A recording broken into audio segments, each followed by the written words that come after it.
Hello everybody, Pharmacist Michael here, and today I'm going to talk to you a little bit about anger and how this can really affect your health. If you're an angry person, I'm really going to suggest you try to take steps to help yourself be less angry. And here's why. Reason number one, anger does a number on your heart. Studies have shown that being angry actually doubles your risk of a heart attack. If you think of that, that's pretty substantial. Along with that, number two is being angry also increases your risk of a stroke. One study showed that your chances of getting a stroke up to 2 hours after an angry outburst are 3 times that of when you do not have an angry outburst. And it also increases the risk of bleeding in your brain. Number three, and we've talked about this in the last few videos, is your immune system. Being angry actually decreases the amount of immunoglobulin that you have in your body, or levels of it in your blood, I should say. And this decreases your body's ability to fight off infection. Number four, anger is linked to depression. We don't know whether the depression comes first and makes people angry, or the anger comes first, which makes people depressed. But if you suffer from depression, please get help. There's a really good book called Feeling Good, and it's written by a psychiatrist by the name of Dr. David Burns. I always recommend this book for people who are depressed or anxious because I think it has some really good tips. It's got some very good exercises in it, and it can really help you if you're fighting depression or anxiety. And that being said, number five, anger can make your anxiety worse as well. Anxiety and anger go hand in hand.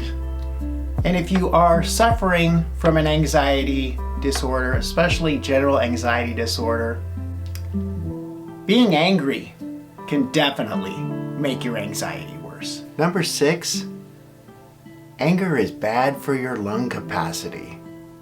A group of researchers at Harvard studied almost 700 men, and they found that those who had the most anger issues had the least amount of lung capacity. The theory here is stress releases hormones that may cause inflammation in your airways, which makes you more prone to lung diseases. It makes it harder to breathe in general.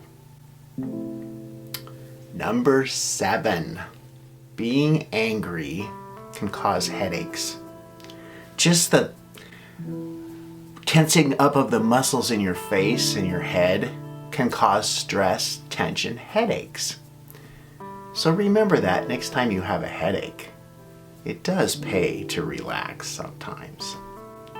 And the last one, number eight, if this doesn't get you thinking about anger, nothing will. Being angry actually decreases your lifespan. So what do we do? What do we do? Well, if you have really bad anger problems, you probably should get therapy. But there's little things that we can do to help our anger. One is simple deep breathing exercises. Breathe in for 2 seconds or 3 seconds. Hold your breath for 3 seconds. Breathe out for 3 seconds.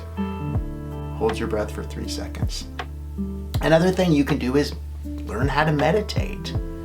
When you start to feel anger, close your eyes and concentrate on just one thing.